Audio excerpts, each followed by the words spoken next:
Hello අද මේ video එක කරන එකේ ප්‍රධාන අරමුණ තමයි PTE ඇකඩමික් එක්සෑම් එකේ නාටිCCL සිංහලීස් එක්සෑම් එකේ එක්සෑම් ඩියුරේෂන් එකයි ඒ වගේම රිසල්ට්ස් රිලීස් වෙන්න කොච්චර කාලයක් යනවද කියන එක ඔයගලන්ට පැහැදිලි කරලා දෙන්න. මොකද ඒක ගොඩක් වැදගත් ඔයගලන්ගේ වීසා ප්‍රොසෙස් එක ප්ලෑන් කරනකොට.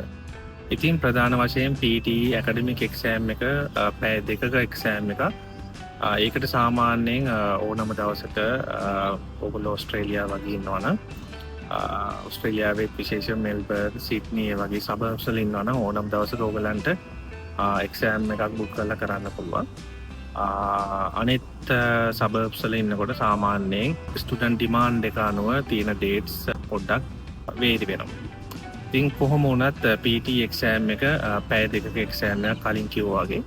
එතකොට ඒ වගේම එක්සෑම් එක ඉවරලා පැය දෙකත් පැය 48ත් අතර ටිපිකලි ඔයගොල්ලන් රිසල්ට්ස් ගන්න පුළුවන්.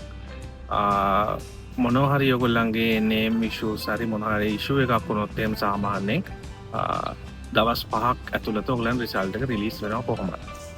ඊළඟට නාටිCCL සිංහලීස් එක්සෑම් එක ඒකට ඔයගොල්ලන්ගේ ඔන්ලයින් එක්සෑම් එක ඔයගොල්ලෝ ඉන්න ඕන තැනක ඉඳන් එක එක්සෑම් එකට ෆේස් කරන්න පුළුවන්.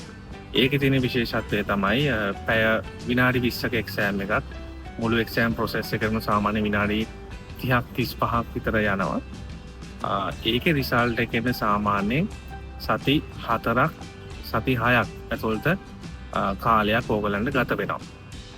ඉතින් ඒකෙන්ද ඒ ටයිම් ලයින්ස් හරියට දැනගෙන ඔයගොල්ලන්ගේ වීසා ප්‍රොසෙස් එක හරියට ප්ලෑන් කරගන්න කියන එක තමයි මේ වීඩියෝ එකෙන් අපිට කියන්න ඕනේ.